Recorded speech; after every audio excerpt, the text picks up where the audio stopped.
जैसे जैसे आईपीएल करीब आ रहा है कई सारे प्लेयर्स चोटिल हो रहे हैं और दो बड़े भारतीय खिलाड़ियों को लेकर आईपीएल टीम और भारत के लिए बुरी खबर है। नमस्कार दोस्तों, मैं यश तिवारी, आप देख रहे हैं क्रिकेट फटाफट का 1413वां एपिसोड। आज 27 जनवरी की तारीख है और रोज की तरह आज भी आईपीएल को लेकर दिन भर की 10 बड़ी रिपोर्ट, बड़ी खबरें आपकी स्क्रीन पर दोस्तों हम परोसेंगे। तो एंड तक दोस्तों वीडियो को जरूर देखिए, वीडियो को लाइक और शेयर भी जरूर कीजिए। आईपीएल की हर खबर, हर रिपोर्ट, हर रोज सबसे पहले आपकी स्क्रीन पर देते हैं। चैनल को सब्सक्राइब नहीं किया है तो भैया फटाफट सब्सक्राइब का बटन नीचे हिट कर लो, बेल आइकन दबा लो। चलिए दोस्तों शुरुआत कर लेते हैं इस वीडियो की आज दिन भर की पहली बड़ी रिपोर्ट के साथ। तो ये खबर दोस्तों आईपीएल 2025 में टीवी एड रेट्स के हवाले से निकलकर आ रही है। अब दोस्तों सीधी बात है, हर साल टेलीविजन पर आईपीएल का ब्रॉडकास्ट होता है और ब्रॉडकास्टर्स बीसीसीआई को इसीलिए पैसा देते हैं ताकि वो आईपीएल के दौरान पैसा कमा सके।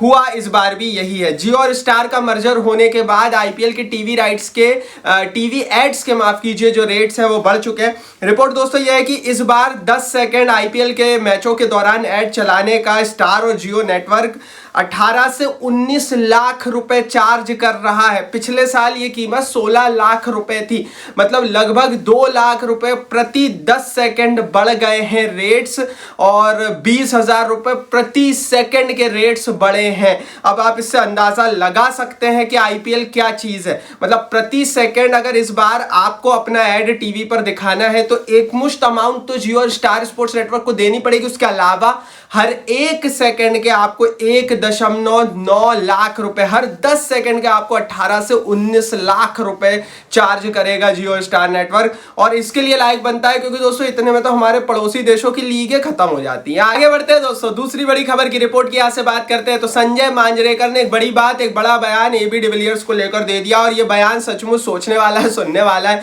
क्योंकि अभी तक शायद आईपीएल और भारतीय क्रिकेट को देखने वाले किसी भी दर्शक, फैन या फैन सिटर ने इस तरह की बातें नहीं कही होंगी। हमारे जो संजय मांजरेकर है वो ये कह रहे हैं कि de Villiers played for a wrong franchise in IPL. AB de Villiers अपने पूरे आईपीएल के करियर में गलत टीम के साथ खेलते रहे। उन्होंने कहा कि डिविलियर्स की जो पोजीशन थी वो अप ऑफ द ऑर्डर और हो सकती थी और उसके अगर वो ऊपर उतरते तो उनके रन्स भी ज्यादा हो सकते थे। लेकिन मांजरेकर जी, मैं एक चीज आपसे बोलना चाहूंगा कि जिस तरह का खिलाड़ी एबी डिविलियर्स रहे हैं और जिस तरह का वो प्लेयर है, मुझे नहीं लगता कि इससे बेहतर कुछ रिकॉर्ड हो सकते हैं आज की डेट में भी आईपीएल में। और इससे बेहतर और एबी डिविलियर्स क्या करते हैं ये तो शायद एबी डिविलियर्स को भी नहीं पता होगा। तो मांजरेकर की ये बात पर आपकी क्या राय है भैया, आप ही बताओ, मैं तो ज्यादा कुछ बोल नहीं सकता।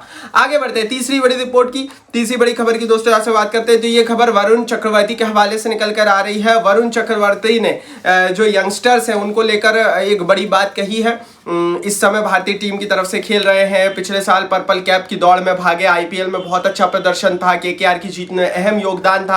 कह रहा है Varun Chakravarthy, place Syed Mushtaq Ali trophy, the level is par with IPL. वो ये बोल रहे हैं कि जो खेल का स्तर है सैयद मुश्ताक अली ट्रॉफी में वो आईपीएल की ही तरह है और हर एक यंगस्टर्स को जाकर अगर टी20 में अच्छा करना है तो सैयद मुश्ताक अली ट्रॉफी जरूर खेलनी चाहिए। सैयद मुश्ताक अली ट्रॉफी भारत की एक प्रीमियम टी20 लीग है जो भारत के डोमेस्टिक सर्किट में खेली जाती है, जिसमें भारत के हर एक स्टेट क्रिकेट एसोसिएशन की अपनी टी20 टीमें खेलती हैं। आपको बता दूं इसमें सिर्फ इंडियन प्लेयर्स खेलते हैं, कोई विदेशी प्लेयर नहीं खेलता है, इसीलिए ये एक डोमेस्टिक लीग है। लेकिन सैयद मुश्ताक अली ट्रॉफी का स्तर जब से आईपीएल आया है बढ़ता चला गया है।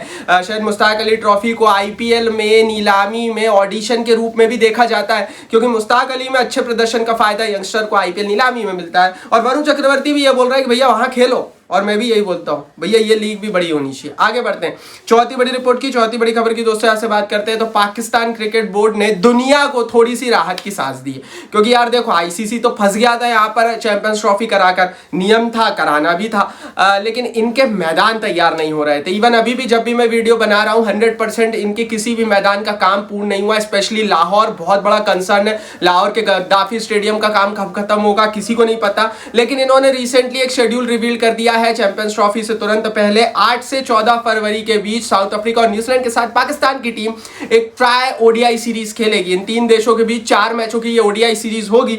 8 फरवरी और 10 फरवरी को लाहौर में ओडीआई मैचेस खेले जाएंगे नए गद्दाफी स्टेडियम में और 12 और 14 तारीख को कराची में खेले जाएंगे। 14 तारीख को इसका फाइनल होगा। कुल मिलाकर एक छोटी सी प्रैक्टिस ली गई है ताकि तीनों बड़ी टीमें स्पेशली न्यूजीलैंड और साउथ अफ्रीका पाकिस्तान की सरजमी पर चैंपियंस ट्रॉफी से पहले तैयारियां कर पाए।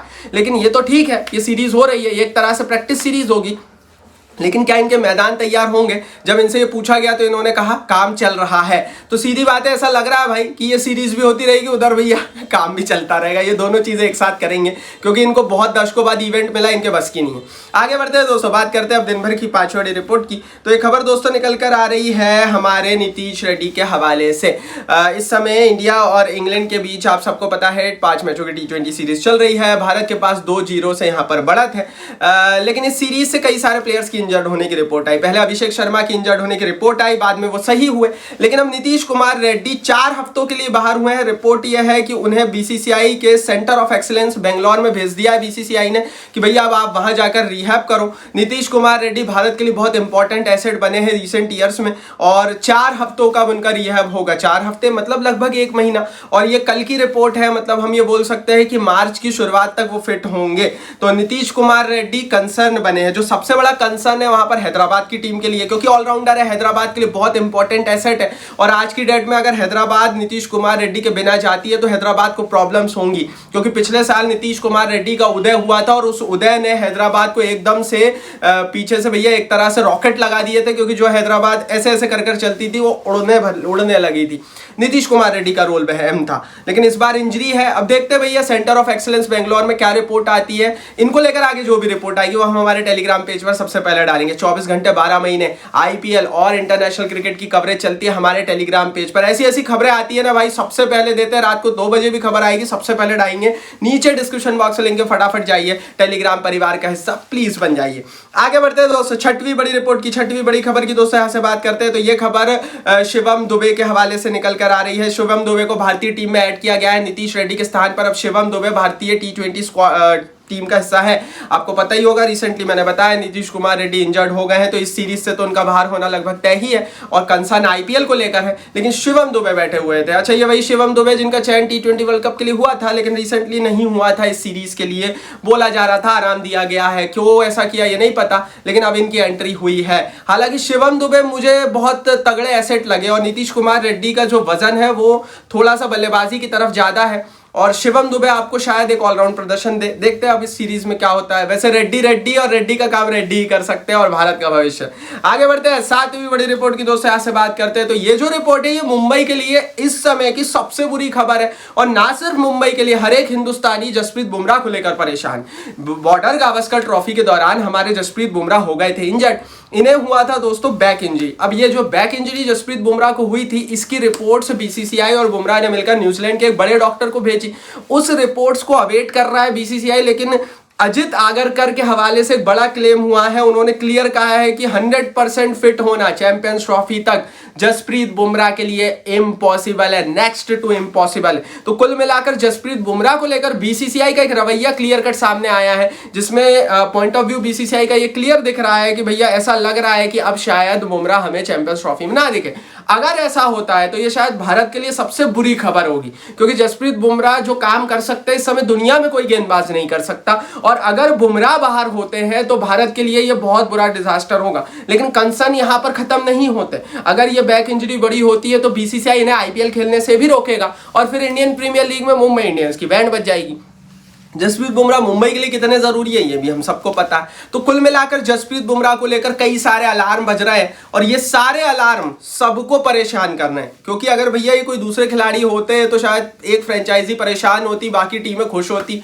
लेकिन ये भारत का शान है, भारत का कह ले कि भारत के इनके कंधों पर टीम इंडिया इस समय चल रही है, क्योंकि बल्लेबाजी में हमारे बड़े प्लेयर्स का प्रदर्शन इस समय खराब फॉर्म के कारण बुरा दौर चल रहा है, तो थोड़ा सा डाउन है। लेकिन बुमराह जो कर सकते हैं वो कोई नहीं कर सकता, और बुमराह ने प्रूव किया। तो यार देखो, जसप्रीत बुमराह को लेकर जैसा कि मैंने कहा, आप ज्वाइन करके रखो, सब्सक्राइब करके रखो, टेलीग्राम पर भी ज्वाइन करके रखो। खबर अच्छी नहीं आ रही है अभी भी, और आगे कैसी आएगी पता नहीं है, इसलिए फॉलो करके रखो, सबसे पहले देंगे। आगे बढ़ते हैं 8वीं बड़ी रिपोर्ट की खबर की बात करते हैं। तो भैया 16-17 फरवरी के आसपास दुबई में भारत चैंपियंस ट्रॉफी से तुरंत पहले अपना वार्म अप मैच खेलने वाला है। रिपोर्ट ये, भारत या तो यूएई या बांग्लादेश के खिलाफ अपना वार्म अप मैच खेलेगा। वार्म अप मैच क्या होता है? वार्म अप मैच कोई आधिकारिक मैच नहीं होता है, लेकिन इस मैच में टीमों को मौका मिलता है बड़े आईसीसी इवेंट से पहले 1-2 तैयारियां करने का, 1-2 कॉम्बिनेशन ट्राई करने का। यहां पर दोस्तों भारत के लिए थोड़ी सी प्रॉब्लम है, वो इसलिए क्योंकि वार्म अप मैचेस खेलने के लिए टीम होना जरूरी है।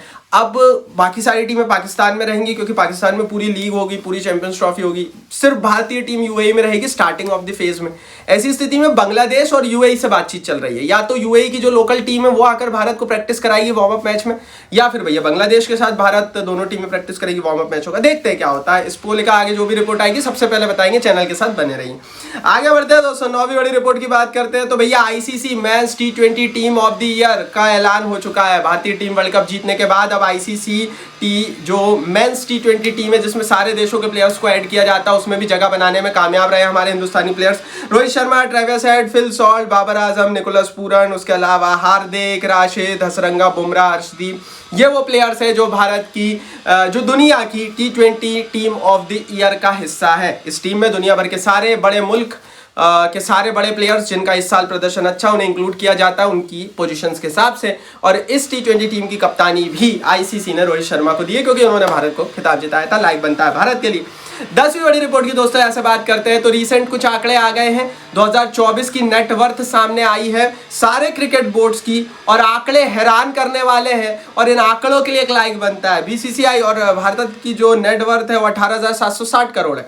ऑस्ट्रेलिया मतलब क्रिकेट ऑस्ट्रेलिया की नेटवर्थ 600 करोड़ है। मतलब इंडिया और ऑस्ट्रेलिया में 3 गुने का अंतर है, 3 गुना कम है ऑस्ट्रेलिया की क्रिकेट बोर्ड की नेटवर्थ। उसके बाद इंग्लैंड आता है जिसकी नेटवर्थ 492 करोड़ है। उसके बाद पाकिस्तान आता है जो लगभग 450 करोड़ पर बैठा हुआ है। 3 गुना नहीं भाई, 30 गुना कम है क्योंकि ऑस्ट्रेलिया मात्र 600 करोड़ है, भारत 18,000 करोड़ है, तो 30 गुना का अंतर। इसीलिए इंडिया डिक्टेट करता है, दुनिया की क्रिकेट चलाता है। Bangladesh 425 crore, south Africa 300 crore, Zimbabwe 300 crore के लगभग, लंका 160 करोड़, वेस्ट इंडीज 125 और न्यूजीलैंड मात्र 75 करोड़ है।